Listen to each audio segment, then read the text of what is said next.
Mount Alexander Shire Accommodation and Respite Group are an independent, non-political, non-for-profit charitable organisation working with people with intellectual disabilities and their carers in Castlemaine and surrounds. They have built a much-needed respite house in Melissa CRT in McKenzies Hill that opened in 2016, and now they're advocating for the right of people with an intellectual disability to have a safe, secure and affordable long-term housing in Castlemaine. So the question is, do you acknowledge that the needs of people with disabilities, and particularly those with intellectual disabilities, are different to others, and how will this be considered in decisions about social and affordable housing? Got one taker? Anyone else? Haven't heard from you yet, Max and Bill. Don't have to. Right, Toby will come to you, and Kellyanne. Yep, Toby, thanks.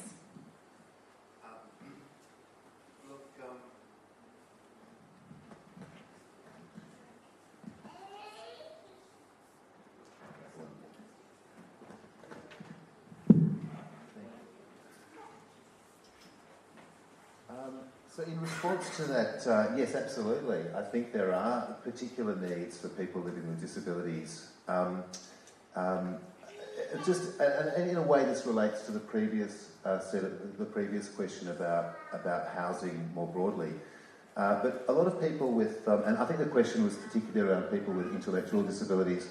There is a substantial community of people in our shire with intellectual disabilities, and a number of people living with intellectual disabilities in independent living in Castlemaine.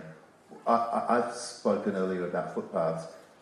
One point that comes back to me all the time for people with intellectual and physical disabilities is that the relative small number of streets in our town where people can actually hopefully live in terms of access. I have someone who lives near me in South Castlemaine who can't go out, can't leave her house if it's rained in the last 24 hours because the verge is too muddy and she can't get her chair across that mud to get onto the road, where she then travels down the road down to Johnston Street to travel up the footpaths there. And this is an issue across the town and across the shire.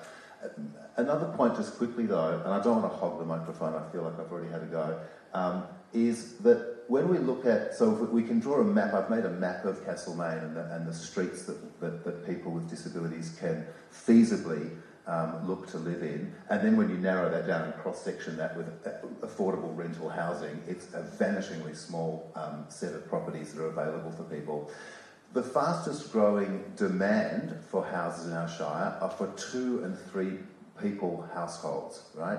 If we go back to the census of 1991, the average household in the shire was around 4.1, 4.2 people. Now it's down to 1.8 to 1.9. And that's no different among people with intellectual disabilities. So we need to think as a council specifically around providing those small houses, 1 and 2 bedroom apartments. That's far more important to us than the large housing estates in McKenzies Hill or Diamond Gully.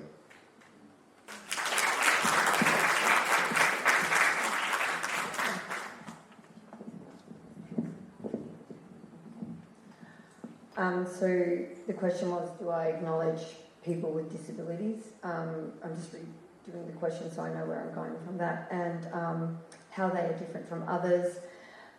Look, I absolutely do. I live it every day. I'm neurodiverse. I've been on the spectrum all of my life, didn't know it till 7 years ago. I understand why now.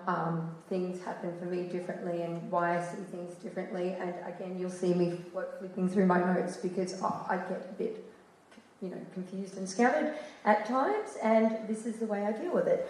My son is also neurodiverse and has a mild ID. The housing situation is that for us, we are lucky enough to have a granny flat that was a generational granny flat from my great-grandma, but not everyone is lucky to have what we have. And so for me, I believe that housing for people with any disabilities is so important, and I would be encouraging the cross-pollination and the collaboration and relationship building between organisations with shared needs and interest in this case as it relates to housing, but also acknowledging the ongoing challenges in that space.